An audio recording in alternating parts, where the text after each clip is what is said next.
Hello Internet, I'm Colin and today I want to talk to you about the Halloween traditions in Finland.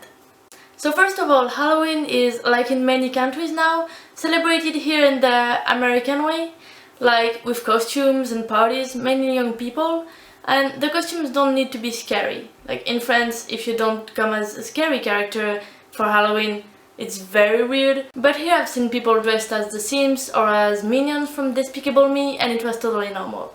So people have parties, they drink, they have fun, but there is no trick-or-treating from the kids. As far as I know, I asked a lot of people and none of them had heard of kids going from door to door for Halloween to collect candies.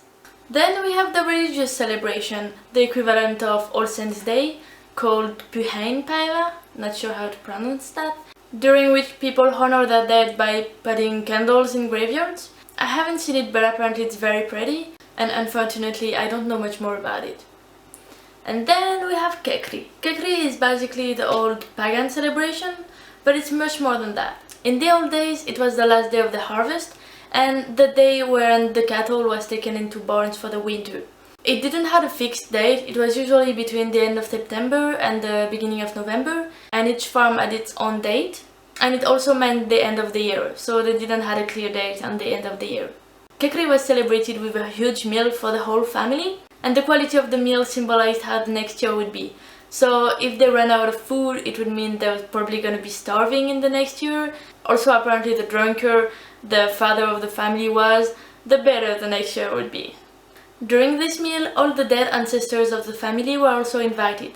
The family would put out plates for them to eat, and they would heat up the sauna for them to go first. There was also usually a group of children or young teenagers who put up a costume made of fur, goat horns and other things, and they would represent the dead and go from house to house to actually get a trick or treat. So they would ask for a meal, and if the meal was not given, apparently they would break the oven in the house. Anyway, on the other hand, if the meal was given to them, they would perform, play and dances for the family. So as you can see, Kekri was a big event because it had the agricultural meaning, the calendar meaning and the spiritual meaning. Now, of course, with the Christianization of the country and the fact that not a lot of people are farmers anymore, Kekri kind of disappeared. There are still events celebrating it, but now it's more for entertainment rather than for the spiritual side of it. I was lucky enough to go to one of these events in Suomenlinna, which is a little military island in the harbor of Helsinki, and it was quite nice. There was a lot of people in medieval costumes, we had medieval food, there were visits of places which were supposed to be haunted. People really put a lot of work in this and the result was great. And of course, at the end of the event, there was a bonfire. More precisely, they burnt a Kekri goat, which is quite common for Kekri, both the bonfire and the symbol of the goat. And the person presenting it, the shaman, of course he was an actor, really put people in the mood, making them sing and everything. So that was a very nice event, there was very nice energy there. So that's about it for my celebration of Halloween, or should I say Kekri, in Finland.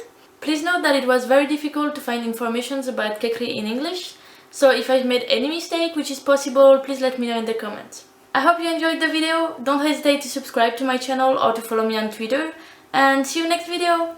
Moikka!